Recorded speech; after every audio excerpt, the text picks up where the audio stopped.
Para este jueves, la Asociación Civil Siembra generó una ponencia con el título La justicia restaurativa y la reparación del daño como pena. La ponencia estuvo a cargo de Pablo Galain, con los comentarios de la doctora Ana Juanche, el licenciado Mario Vázquez y la doctora Yanela Bardazano, con la moderación del doctor Juan Faropa. Pablo Galain es investigador y docente de la Universidad Andrés Bello de Santiago de Chile, es doctor en Derecho Penal, graduado aquí en la UDELAR, es doctor europeo en Derecho de la Universidad de Salamanca, investigador en el Instituto Max Planck en Alemania, Freiburg, y ex becario Marie Curie de la Unión Europea, también investigador de la ANI. Así que es un placer, Pablo, poder estar conversando en esta jornada contigo a propósito de esta ponencia y de un tema que no es materia corriente, no es un tema que hayamos abordado anteriormente aquí en Info24. Muchas gracias. Muchas gracias, Álvaro, por esta oportunidad de conversar sobre este tema. ¿De qué hablamos cuando hablamos de justicia restaurativa? ¿Qué encierra ese concepto y la reparación del daño como pena? Bueno, son dos cosas distintas, pero que se unen. La Ujú. justicia restaurativa podemos decir que es como una especie de campo en construcción. Es un movimiento que aparece en los años 70 como reacción al fracaso de la pena, como institución para solucionar los conflictos sociales más violentos. Ante el fracaso de la pena, sobre todo la privativa de libertad, llamémoslo la cárcel, eh, Ujú. empiezan a desarrollarse, sobre todo para los menores, la delincuencia juvenil, principalmente en Nueva Zelanda, en Australia, dentro de lo que eran las minorías, son las minorías étnicas que están en estos países, que eran los principales clientes, digamos, del sistema penal, a quienes se les aplicaban una justicia que no era compartida en valores ni en principios por estos jóvenes, sobre todo los maoríes, por ejemplo. Ahí empieza a Ujú. desarrollarse una especie de, bueno, pero entonces, ¿cómo resuelven ustedes en sus comunidades los conflictos?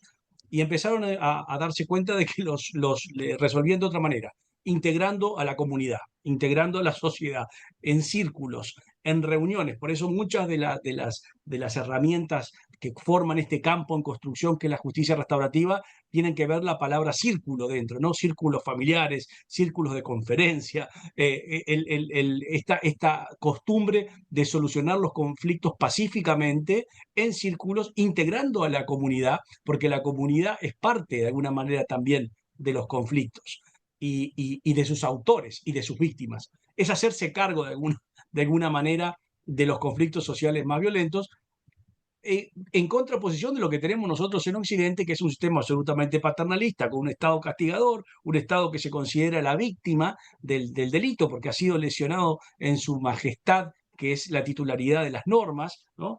A pesar de que los bienes jurídicos que protege el derecho penal nos pertenecen a cada una de las personas, individualmente o como colectivo. Sin embargo, el Estado es la víctima, ¿no? Y el Estado es el que castiga, pero dice que lo hace en nombre de las víctimas. La justicia restaurativa parte de el conflicto nos lo han expropiado, el conflicto es de las partes allí donde se produce, es del autor, es de la víctima y es de todos los miembros de la comunidad. Eso luego se traslada a Canadá y en Estados Unidos, más o menos con la misma lógica que acabo de decir para Nueva Zelanda y Australia, y luego se desarrolla en algunos países como los Países Bajos, Bélgica, y sobre todo en Europa, como un modelo alternativo, paralelo al penal, donde la reparación del daño pasa a ser el objetivo central y no el castigo del delincuente en esta visión occidental que hemos tomado de la filosofía y sobre todo también de la religión, de que lo que importa es castigar por lo que se hizo,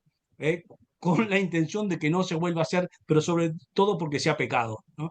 Entonces, la expiación de la culpa era la primera función que se buscó a la culpabilidad y a la pena en los albores del derecho penal. La justicia restaurativa intenta un cambio de paradigma, pero sin llegar a considerar ese cambio de paradigma punitivo. Y ahí es donde viene la segunda parte de tu pregunta y mi posición, sobre todo dentro de este campo de construcción. Yo me considero un partícipe de este movimiento de la justicia restaurativa, pero considerando que si queremos incidir en el sistema penal, la justicia restaurativa tiene que considerarse a sí misma como una reacción al delito. Y una reacción al delito tiene que cumplir con determinadas funciones y fines que se le endilgan al derecho penal y sobre todo a su reacción natural, que es la pena, u otras sanciones, como me gusta decir a mí, no solamente la pena, porque se emparenta generalmente la pena con la cárcel y en su defecto con la multa, ¿no? Una multa que va en beneficio de estados que muchas veces ni siquiera cumplen bien su función hasta de vigilante o de controlador y se benefician luego con multas de aquellas empresas que no controlan ni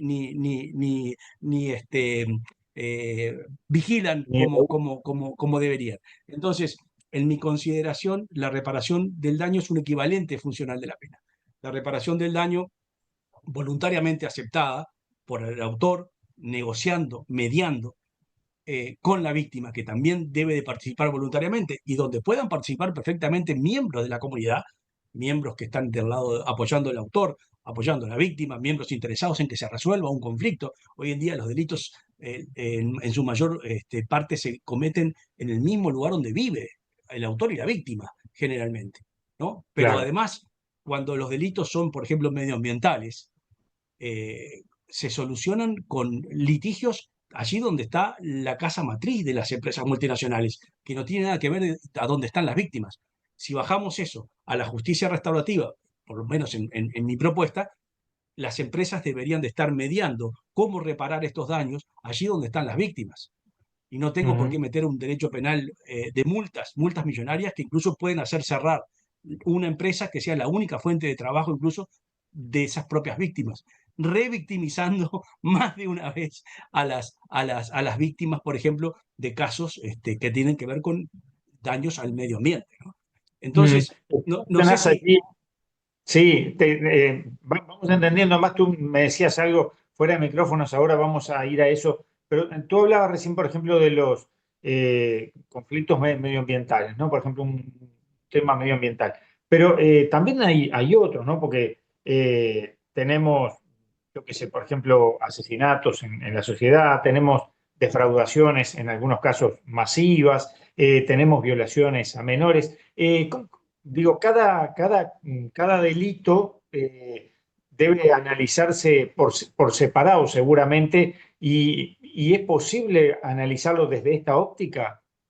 Exacto, cada delito tiene que ser analizado de forma separada. Pero para que la reparación pueda ser la sanción, si se quiere, justa, proporcional a ese daño cometido, a ese bien jurídico lesionado o puesto en peligro, la reparación tiene que cumplir con estos fines de la pena, ¿no? Tiene que cumplir con la prevención general, sobre todo el reconocimiento de la norma, del valor de la norma, la prevención general que se llama también negativa o intimidatoria, tiene que intimidar a otros, que no crean que simplemente reparando el daño se sale de este conflicto. No, eh, la reparación puede ser una parte de la sanción, pero puede ser una parte justamente porque tiene naturaleza punitiva. En mi propuesta, el juez tiene que homologar cualquier acuerdo de reparación alcanzado y cumplido, luego tiene que pasar por una homologación judicial que diga, bueno, en este caso concreto, los fines de la pena se han realizado ya en este acuerdo de reparación o Ujú. no. Que permanece todavía una necesidad de castigo de quizás hasta una privación de la libertad. Podría llegar a ser, por supuesto, pero fíjense que entonces la reparación habría ocupado gran parte del tiempo que esta persona debería estar privada de su libertad. Ya en ese sentido sirve la reparación, que por supuesto no en un homicidio va a ser la única pena, pero sí puede servir Claro. perfectamente como un complemento o una de las penas que hayan tenido lugar en el caso concreto. Pero pongo un ejemplo de un proyecto piloto que se ha hecho en los últimos meses, por ejemplo, en Chile, que está analizando la posibilidad de crear la mediación para el derecho penal de adultos. Este caso era un homicidio culposo, un homicidio imprudente, ¿no? Como tenemos muchísimos en el Uruguay por Sí. imprudencia, en la conducción de vehículos, se mata a una persona que iba en bicicleta, en moto, lo que fuera, no importa. Y entonces, por ser imprudente y no doloso ese homicidio, estaba esa posibilidad de un acuerdo reparatorio. Lo malo de los acuerdos reparatorios dentro de las vías alternativas, dentro del principio de oportunidad de los fiscales, es que no hay una declaración de la culpabilidad. Estos principios de oportunidad, si las partes llegan a un acuerdo, el fiscal Ujú. no tiene interés en proseguir, se extingue la acción penal y ahí queda. No hay una declaración de responsabilidad. Y en este caso la víctima dice, la víctima que era la hija de, de la persona fallecida, dice, la vida de mi padre no tiene precio, no se arregla con un acuerdo reparatorio. Pero sin embargo el fiscal se da cuenta de como que la víctima no tiene ningún problema en una mediación, en hablar de esto, lo que dice es no tiene precio, Ujú. lo que nos muestra que la reparación del daño no es solamente material, no se puede resumir o a lo que se llama como la responsabilidad civil es delito históricamente, o una compensación, o una compra de libertad, como han dicho los críticos de la justicia restaurativa. Puede ser perfectamente Claro. una reparación simbólica, puede ser una explicación, puede ser un pedido de disculpas, puede ser trabajos en beneficio de la comunidad, puede ser ponerme a disposición de la víctima en lo que ella necesite. Y en este caso la víctima dijo, lo que sí me gustaría es enterrarlo junto a mi madre en el mismo lugar, en el cementerio, pero no sé, no tengo cómo hacerlo, no conozco gente. Bueno, y de eso se encargó el autor. Se encargó de lograr ese entierro como quería la víctima y fueron juntos a rendirle homenaje a la víctima, la hija y quien había causado imprudentemente la muerte. Entonces, puede reparar a las víctimas de un homicidio, o sea, a los deudos, por supuesto, no al occiso. Sí, Y sí. bueno, este es un ejemplo no de Estados Unidos, que hay muchos, es un ejemplo de la región. ¿Y Eh, con el tiempo esto puede ser apelable o queda cerrado el caso? en la propuesta que yo hago, los casos, una vez que son homologados por el juez, se cierran, se Es decir, extingue. No sé qué sentido tendría una apelación. ¿Quién podría apelar? ¿El fiscal? ¿Un fiscal que ha derivado a que esto vaya a una mediación? Como que no tendría sentido. Ahora, se podría dejar abierta perfectamente, si se piensa en una ley, a la posibilidad del recurso por parte de alguno de los participantes directos del conflicto. En este caso, un fiscal estaría ingresando en un acuerdo entre estas partes y apelando quizá este acuerdo para que sea revista esa homologación. En este caso tendría que ser por otro juez, ¿no? Así como claro. está la posibilidad de que la víctima, cuando un fiscal extingue o archiva una causa, la víctima puede solicitar la revisión del caso. Aquí podría pasar también lo mismo. Siempre la revisión en materia de justicia es un principio elemental, o sea que no habría mayores problemas. Lo que quiero decir es, si la reparación puede lo más, puede también lo menos. El mejor ejemplo es lo que está sucediendo en Colombia con la Ley de Justicia y Paz, ¿no? La justicia especial para la paz, que es el nuevo proceso de transición que vive Colombia hoy con las FARC. Ahí se construyó todo un sistema donde cuanto más reparación, cuanto antes más verdad, cuanto antes más reparación, cuanto antes el autor reconozca el delito cometido, cada vez va disminuyendo la necesidad de pena.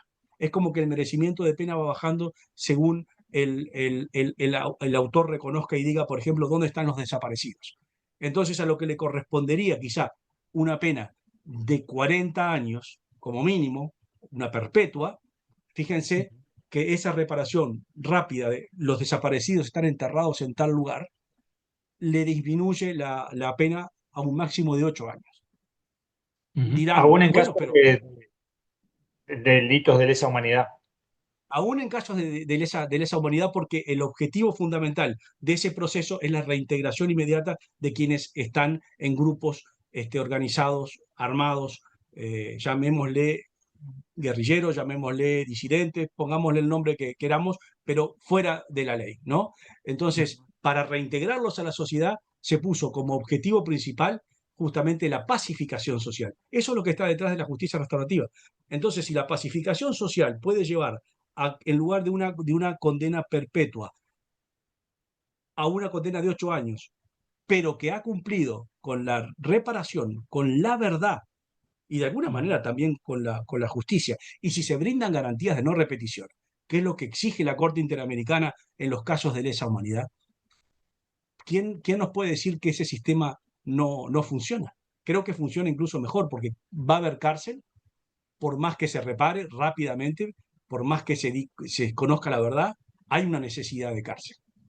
Pero en otros Ujú. delitos menos graves, cuanto antes se repare, cuanto antes se conozca la verdad, puede ser hasta que disminuya tanto la gravedad de la reacción, de que incluso con eso sea suficiente y algunos autores incluso no tengan por qué ir a la cárcel. Y estamos hablando de crímenes graves. Entonces, si para lo más grave se puede construir un sistema con esta lógica, Ujú. ¿por qué no lo Claro. podemos pensar para los delitos que llenan nuestras cárceles en Uruguay de presos? Claro, justamente a eso iba, porque claro, el tiempo nos va corriendo de una manera increíble, Pablo. De alguna manera saca un poco el centro de esa discusión que tenemos en Uruguay, pero no solo en Uruguay, que se llenan las cárceles y después las cárceles están atiborradas, que las condiciones de vida o de sobrevida en las cárceles es espantoso, que luego la gente que sale de las cárceles pasa a engrosar cinturones marginales, bueno, en fin, toda esa lógica o ilógica de nuestra sociedad. De alguna manera, esto saca un poco de ese lugar la discusión. Pero tú también me decías, fuera de micrófonos, que la justicia restaurativa, tú tienes como una visión crítica también con respecto a esto. Ventajas y desventajas. ¿Dónde está tu postura? Las ventajas es considerar la reacción al delito desde una nueva forma de ver qué queremos hacer cuando intervenimos con un sistema de reacción al delito. ¿Qué es lo que queremos? ¿Castigar al autor o recomponer las relaciones sociales rotas o que se brinden garantías de no repetición, que podamos seguir viviendo en paz? Ventaja. ¿Cuál es la desventaja? Que allí donde se han instaurado los procedimientos de justicia restaurativa prácticamente se aplican para delitos de bagatela, para robos Ujú. en supermercados. O sea, cuestiones que no son de interés para la fiscalía, de perseguirle, y por lo tanto lo derivan, lo desvían a la justicia restaurativa. Entonces, no mueve la aguja de los problemas que tenemos nosotros en esta región, que es que por Ajá. casi todo uno termina en la cárcel. Y por casi todo los fiscales a lo que se dedican es sobre todo es a juicios abreviados. Y los juicios abreviados terminan generalmente con una condena de privación de libertad atenuada. En arriba del 80 y tanto por ciento de los casos, lo que se negocia es una pena que no sale de la pena prácticamente de cárcel, atenuada, si hay una asunción voluntaria de la responsabilidad o de la participación en el hecho. Entonces, por parte del autor. Entonces, esa es la base del sistema que tenemos. ¿Cuál es la desventaja de la justicia restaurativa? Que no puede competir con esto porque no se considera justamente una pena la Claro. reparación, ni los acuerdos, ni la mediación. En Uruguay tenemos en el Código Procesal Penal la figura de la mediación extraprocesal, pero si yo te pregunto en cuánto tú piensas que se aplica en Uruguay, porque esto tiene que ser producto de una desviación de fiscalía hacia la mediación. Una cifra, si te preguntase, No sé, un 40%. menos del 1%. Y tenemos la norma. Entonces no se trata de escribir normas. Se trata primero de concientizarnos de la norma que estamos escribiendo, que la vamos a aplicar, que la necesitamos. Por suerte la tenemos. Somos el único país de la región que tiene esa norma. Somos el único, somos avanzados como en muchos otros proyectos que hemos hecho, somos los pioneros, pero después nos quedamos a medio camino. Tenemos la mediación extraprocesal y no se aplica. O sea que el panorama está bien discutir este tema, pero hay que profundizarlo muchísimo todavía. Es que no alcanza con hacer leyes. Después tenemos que hablar con los aplicadores de las leyes. Fiscalía tendría que entender en algún momento también de que no todo es juicio abreviado. El poder político tendría que entender que no ganamos nada con haber eliminado la suspensión condicional del proceso, como se hizo en este gobierno. Eh, ¿Cuál fue la señal para eliminar la suspensión condicional del proceso? ¿Por qué eliminar una posibilidad de no enviar gente a la cárcel? Fue todo por una cuestión mediático de un caso que la persona pidió irse a Cabo Polonio antes y después otro caso de torta frita. A ver, ¿cuál es el problema de las tortas fritas si era lo que sabía hacer esa persona y podía reparar el daño haciendo tortas fritas? Bueno, eso llevó a dar una señal de mano dura, y la señal de mano dura, ¿cuál fue? Vamos a sacar esta posibilidad de no enviar gente a la cárcel. Entonces, por un lado, no se arregla legislando, a veces el legislador cada vez que interviene empeora la situación, y por otro lado, los operadores del sistema tienen que entender también de que, bueno, si les damos herramientas, utilizarlas, y no importa lo que diga la prensa, habrá que hablar con la prensa después para que entiendan también que eso no es impunidad. No tiene nada que ver con la impunidad la justicia restaurativa, porque es aflictiva. Nadie repara si no ha cometido un delito antes, y es aflictiva el reconocimiento de lo que uno hace frente a otros, y sobre todo frente a la víctima, el pedido de disculpas, el cómo soluciono esto, es un cambio de paradigma absoluto, porque hoy en día en el sistema penal que tenemos, y que muchos se van a gloriar, la Constitución me permite callarme o mentir. ¿Por qué? Porque yo tengo que escapar de este leviatán estatal que lo que quiere es mandarme preso. Entonces, si yo sigo con esa lógica, no voy a cambiar nada. Entonces, cuando empecemos a entender los ciudadanos de que otra forma de reaccionar y resolver nuestros conflictos violentos es posible, porque todo el mundo dice, sí, este a la cárcel porque hizo un delito, hasta que le toca a ese que está hablando o a un familiar directo. Mm. Entonces, no esperemos a eso. Vamos a leer a Bertolt Brecht, ¿no? No esperemos que vengan por mí. Entonces, Claro. tenemos que ser proactivos en este caso. Yo ya no puedo ver los números de Uruguay en materia de presos. Estamos más de 342 cada 100.000 habitantes, más de 15.000 presos, octavos en el mundo en prisionización. Es un disparate porque esta no es una sociedad violenta. Esta es una sociedad culta. Supuestamente fuimos mucho tiempo considerados una sociedad culta. Entonces, ¿cómo puede ser que tengamos esos números de prisioneros un poco más abajo de El Salvador? Entonces, creo, y con esto no estoy hablando mal del Salvador, estoy hablando mal del Uruguay. O sea, ¿cómo puede ser que nosotros no podamos superar la forma de reaccionar al delito con sanciones distintas a la cárcel y sanciones que involucren a la comunidad, que cambien el sentido de cómo asumimos lo que hacemos? Yo ya dejo de mentir o de callar y que eso se le dé un valor jurídico neutro o a mi favor, sino más bien que se me dé un valor positivo, el que yo diga, yo lo hice, lo quiero reparar, quiero enfrentarme con mi víctima, quiero enfrentarme con mi comunidad, no quiero ir preso, no quiero perder mi trabajo, no quiero desocializarme totalmente y perder todo lo poco que tengo, quiero reparar lo hecho. Bueno, según cada caso veremos si eso es suficiente o no. Y eso lo terminará decidiendo en mi propuesta un juez. Porque esto es derecho penal Doctor y es Pablo, derecho público, no es derecho privado. es derecho público, claro. Doctor Pablo Galán, le ponemos puntos suspensivos a esta charla y la retomamos en cualquier momento porque nos deja pensando y con un montón de interrogantes todavía. Bueno, ojalá empecemos a pensar un poco más como ciudadanos, porque realmente creo que necesitamos discutir más profundamente, no si construimos nuevas prisiones, no si hace falta, bueno, ampliemos, como tenemos tantos presos, ampliemos la cantidad de cárcel o mejoremos las literas donde van a dormir. No, no, no va por ahí, no va por ahí. Claro. Tenemos que Que no resolverlo de terminamos otra mal. manera. Claro. O sea, nos lo merecemos como sociedad.